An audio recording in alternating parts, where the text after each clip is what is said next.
All right, big round of applause for Matthew Dix.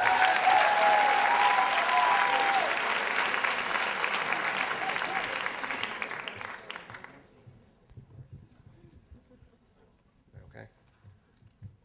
Am I good, Paul? I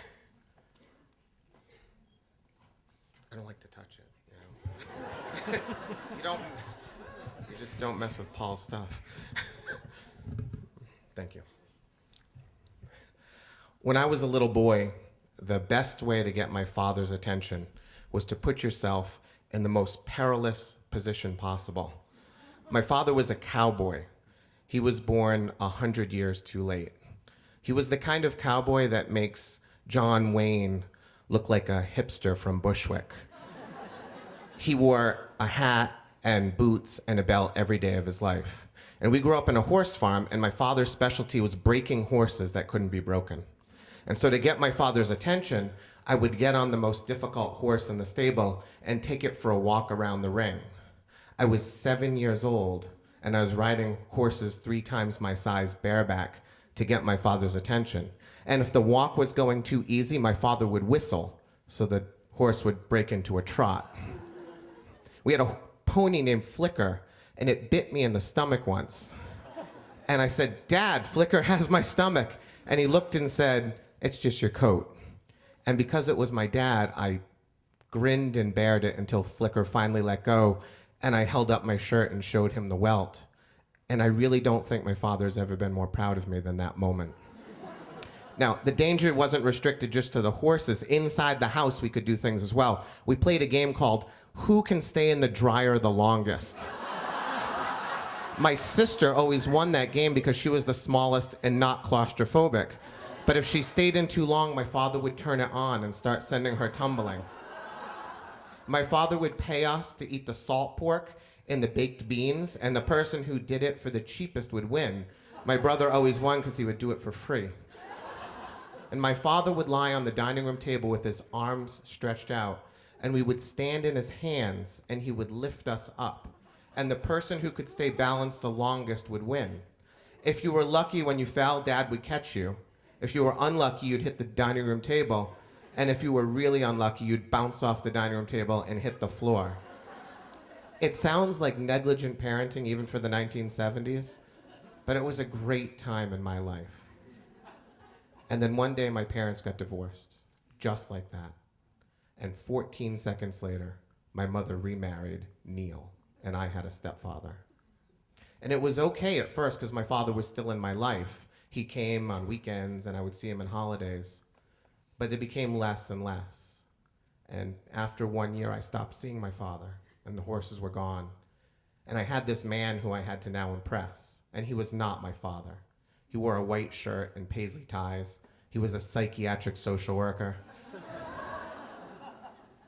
And everything that Neil liked was everything that his real son, my stepbrother Ian, liked. So Ian was a baseball player. And so I tried to become a baseball player. And I tried really hard, and it didn't work. And we joined Boy Scouts, and we all went to Boy Scouts for a little while until Ian decided that Boy Scouts were for losers. And then Neil and Ian stopped going to Boy Scouts. I raised my grades, I became a better kid, I tried to take care of my brothers and sisters, and everything I did couldn't earn the appreciation from Neil that I had earned from my father. And it made me so angry. And so when I was 15, my father and my mother were fighting in the living room as they were wont to do. And Neil was telling my father that he was going to leave for the umpteenth time. And every time he told my mother that, he'd say, "And when I leave, you're not going to have any money, and you're going to lose the house, and you're not going to be able to feed the kids, and I'm going to leave you." And I was just angry. And so I walked into the kitchen, and across the counter into the living room, I shouted to him, "Could you be a man?" And he said, "Mind your own business, go to your room." And I did. When I got to my room, I slammed the door as hard as I could. And then I heard him coming. And so I stood in the middle of my bedroom, and I waited. And he came through the door, threw it open, and I said, "What?" But I got about halfway through the word before he hit me. He didn't punch me, he didn't slap me, he backhanded me, and it sent me to the ground. but I wasn't going to let him win. So I sprung right back up and I said, "Are you going to hit me again?" Except I got halfway through that sentence before he hit me twice as hard. And I hit the ground, and this time I was seeing stars. But I was my father's son, and I had fallen off horses, and I had fallen off dining room tables.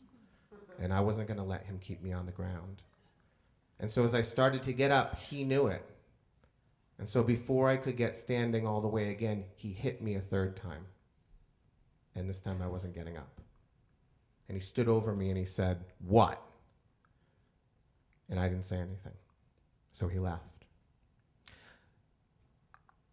Neil, that was the only time he ever hit me. And I don't think it's a terrible story because I know a lot of people who've been hit a lot more than me.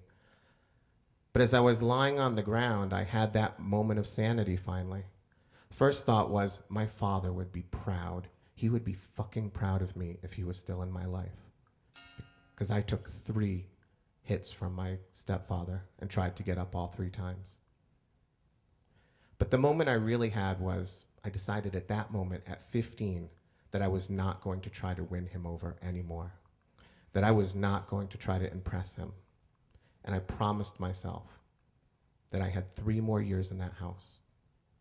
And when I turned 18 and I graduated, I would leave and I would never speak to him again. And I kept that promise until the day my mother died, and he showed up at the funeral.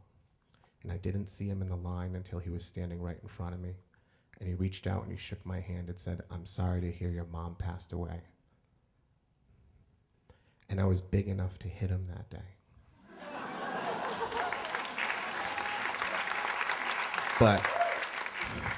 But I was also big enough to know not to hit him, which is something he should have known when I was 15.